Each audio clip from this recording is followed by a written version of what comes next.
What's happening, fellas and ladies? Joe Clip 15 coming back at you again. Here to bring you my prediction.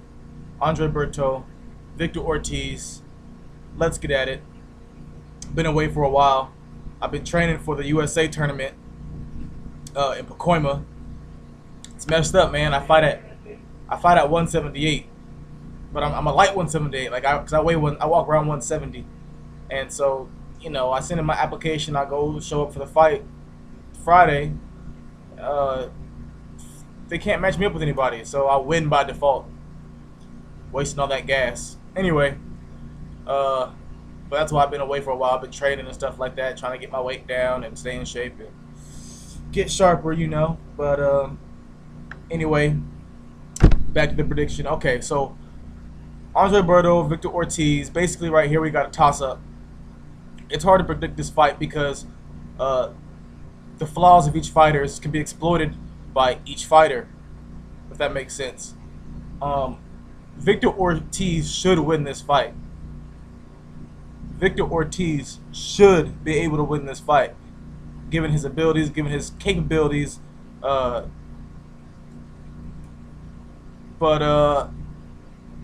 something tells me that Berto's going to win by knockout. And that's the prediction I'm going to go along with. I'm going to go with Berto by, I'm going to say the middle round TKO. And I base this off of pretty much two things. While I think Ortiz is actually more skillful, the two flaws, he has many flaws, but the two main flaws that I think that can be exploited by Berto is the fact that Ortiz keeps his weight on his front foot a lot. He keeps his weight on that right foot hunched over, which makes him vulnerable for a right uppercut. And also, I just think in general, Ortiz is very vulnerable to overhand rights, which is Berto's second most powerful punch. The right uppercut and the right cross or right hook or overhand right, just the right hand, period. As talented as Victor Ortiz is, I find it awfully concerning that when it comes to Marcos Maidana, his only punch is that right hand.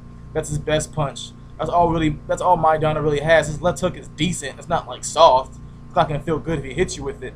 But all Maidana really has is a very powerful straight right hand or overhand right. And Maidana consistently hit Ortiz with right hands. Ortiz had no adjustment. It's the only thing you had to look out for. Slip the right hand. You know it's coming. It's not like Maidana's fast.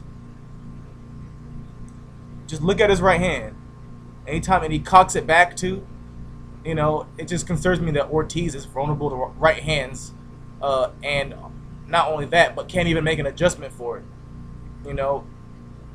The Maidana Ortiz fight was very exciting. You can watch the multiple knockdowns, but just watch how repeatedly Maidana is able to land his right hand from the straight angle, the overhand right angle, and Ortiz has no effort to slip or duck. You can slip or duck, but it's hard to duck when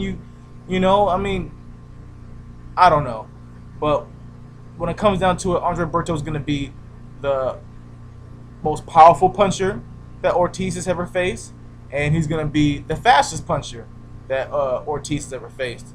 And with that together, and the fact that Ortiz seems to be able to get hit by right hand so easily, I find it hard to believe that he's going to be able to weather the storm. If he can bring Berto, past 8 rounds, then we can start talking about Ortiz by decision. I don't think Ortiz is going to stop Berto. It's a possibility, but not. It's very slight, in my opinion.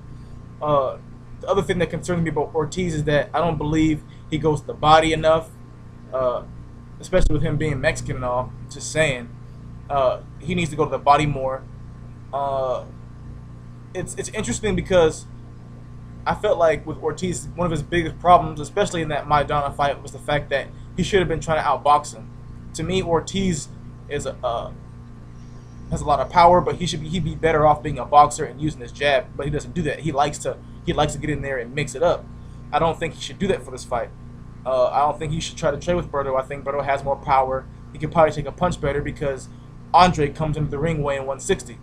So I think Ortiz is actually going to use more ring generalship, which is good. Just be careful not to get caught with the right hand. Andre Berto's going to be leaping in with right hands. If Ortiz decides to be aggressive, go to the body. If Andre Berto's biggest weakness, in my opinion, is the fact that he can't fight on the inside. When you watch the Collazo fight, Collazo, in my opinion, completely took advantage of him on the inside. Berto, his punches aren't powerful from the inside, even though he has short arms, which is sad because people with short arms usually have more power generated when they're on the inside. But the problem is Andre Berto, he stands too squared up and flat-footedly. He doesn't turn his hips when he's in there in the trenches. Victor Ortiz should actually, if he's going to come forward, he should try to get on the inside and go to the body and make it an inside fight. I think he'd find more success with that.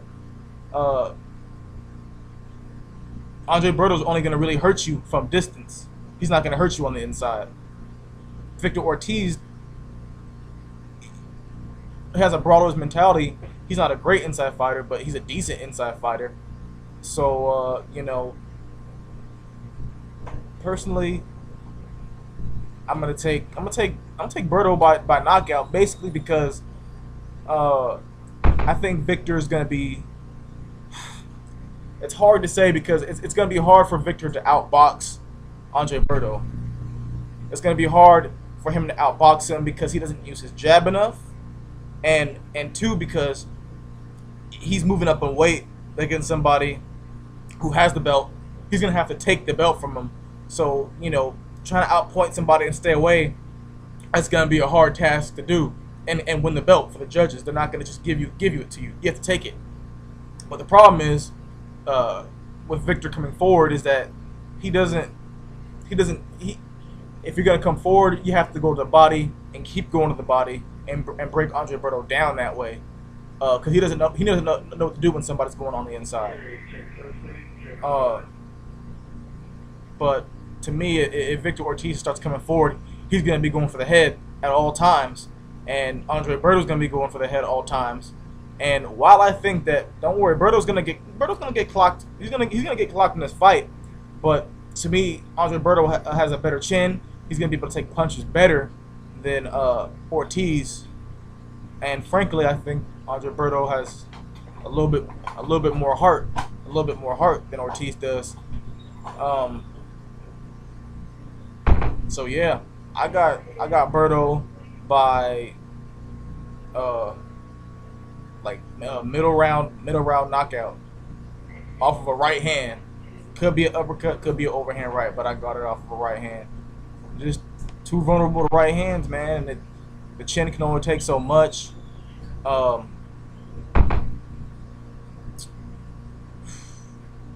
Victor Ortiz has power in both hands. He has a good right hook, a good straight left hand. Andre Berto, in my opinion, has a really good chin, but I think that Andre Berto can definitely be broken down to the body, and if he's going to be stopped, it can be off of a body shot. Victor Ortiz should definitely try to focus on throwing straight left hands to the body on Andre Berto. But I don't think Victor Ortiz is smart enough yet. So I got Andre Berto winning by KO or split decision or close decision. If it goes a distance, that means that Ortiz will be landing some leather on him. But unfortunately, the way judging works these days, Ortiz is going to have to take this. And unless he's not winning convincingly, then it's going to be hard for him to get that decision, get that belt given to him. So that's my prediction on it. Joe Club 15, signing out.